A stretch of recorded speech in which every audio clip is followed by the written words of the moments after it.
सरदार वल्लभ भाई पटेल 150तम जन्मवार्षिकी अवसर में गुजरात केवाड़े स्टाच्यू ऑफ यूनिटी में श्रद्धांजलि अर्पण कर प्रधानमंत्री नरेंद्र मोदी। केवाड़े जातीय एकता दिवस पालन अवसर में भव्य परेड भी अनुष्ठित होता जो पुलिस बीएसएफ सीआरपीएफ जवान मैंने भाग नहीं। चित्ताकर्षक परेड नुआदिल्ली कर्तव्य पथर भ्रम सृष्टि करथिला। या सहित विभिन्न कला नैपुण्यर प्रदर्शन भी करा जायथिला। पीएम मोदी ए अवसर में देशवासी को एकतार शपथ पाठ कराइथिले। यापरे भव्य परेड सामरिक कला कौशल प्रज्ञापन मेढ़ डेयरडेविल शो प्रदर्शित होता। सेपरी देशर विभिन्न प्रांतर संस्कृति और परंपरा को नहीं सांस्कृतिक कार्यक्रम परिवेषण होता। सीधासलख आप देखुंत गुजरात केवाड़ू सीधा प्रसारण प्रधानमंत्री नरेंद्र मोदी अभिभाषण रखिंट जातीय एकता दिवस अवसर। पता चला है कि भारत की असली ताकत क्या है। ऑपरेशन सिंदूर में पूरी दुनिया ने देखा है। आज अगर कोई भारत पर आंख उठाता है तो भारत घर में घुसकर मारता है।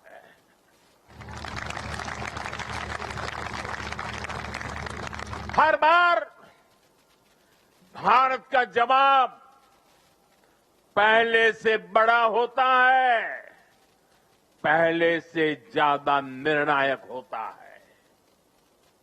ये भारत के दुश्मनों के लिए एक संदेश भी है। ये लौह पुरुष सरदार पटेल का भारत है।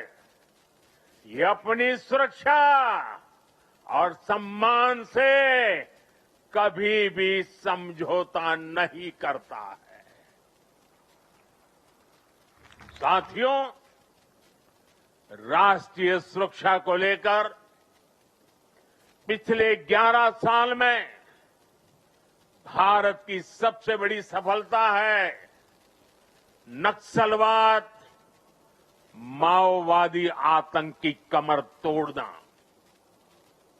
2014 से पहले हमारे देश में हालत ऐसी थी कि देश के भीतर, देश के बीचों बीच नक्सली माओवादी अपनी हुकूमत चलाते थे।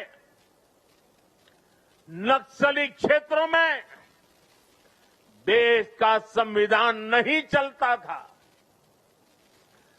पुलिस प्रशासन वहां काम नहीं कर पाता था। नक्सली खुलेआम नए नए फरमान जारी करते थे, सड़कें नहीं बनने देते थे, स्कूल, कॉलेज और हॉस्पिटल को बम से उड़ा दिया जाता था और शासन प्रशासन उनके आगे लाचार नजर आता था। साथियों, 2014 के बाद हमारी सरकार ने नक्सलवाद, माओवादी आतंक पर प्रचंड प्रहार किया। हमने शहरों में बैठे अर्बन नक्सलियों के समर्थकों, अर्बन नक्सलियों को भी किनारे लगाया। हमने वैचारिक लड़ाई भी जीती और नक्सलियों के गढ़ में जाकर उनसे मोर्चा लिया। इसका परिणाम आज देश के सामने है। 2014 के पहले देश के करीब 125 जिले माओवादी आतंक की चपेट में थे। आज ये संख्या केवल 11 बची है और उसमें भी सिर्फ 3 जिलों में ही नक्सलवाद अभी भी कुछ गंभीर रूप से हावी है। और आज मैं सरदार पटेल के सानिध्य में एकता नगर की इस धरती से पूरे देश को भरोसा दिलाता हूं, जब तक देश नक्सलवाद, माओवाद, उस आतंक से पूरी तरह मुक्त नहीं हो जाता, हम रुकने वाले नहीं हैं, चैन से बैठने वाले नहीं हैं। साथियों, आज देश की एकता और आंतरिक सुरक्षा को बहुत बड़ा खतरा घुसपैठियों से भी है। देश के भीतर दशकों से विदेशी घुसपैठिए वो देशवासियों के संसाधनों पर कब्जा करते रहे, डेमोग्राफी का संतुलन बिगाड़ते रहे, देश की एकता दांव पर लगाते रहे, लेकिन पुरानी सरकारें इतनी बड़ी समस्या पर आंख मूंदे रही। वोट बैंक की राजनीति के लिए राष्ट्र की सुरक्षा को जानबूझकर खतरे में डाला गया। अब पहली बार देश ने इस बड़े खतरे के खिलाफ भी निर्णायक लड़ाई लड़ने की ठानी है।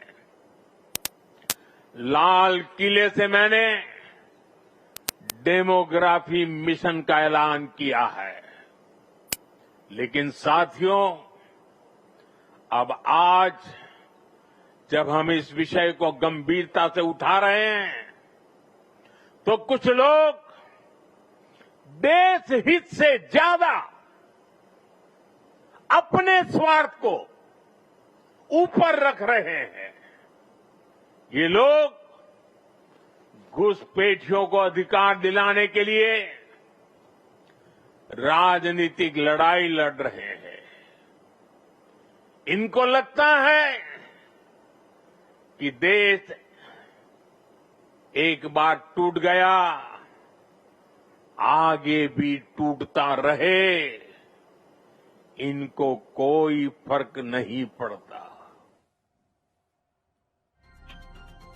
प्रधानमंत्री विरोधी को कले टार्गेट और कहले जे देश थरे भांगी बोली बारंबार भांगी बोली बोध हुए एमाने से प्रचेष्टा अच्छी कहीं अनेक को लाल किलारू मु जो डेमोग्राफिक मिशन कथा घोषणा करी भल लगुना एवं एमाने देश को देश ठारू निज स्वार्थ को बेसी ऊपर रखुଛନ୍ତି। राष्ट्रीय एकता दिवस उपरे एकता अखंडता सार्वभौमता बजाय रहू बोली प्रधानमंत्री वार्ता बेले प्रधानमंत्री अभिभाषण पर सीधासलख गुजरात केवाडियारू शुणुथिले।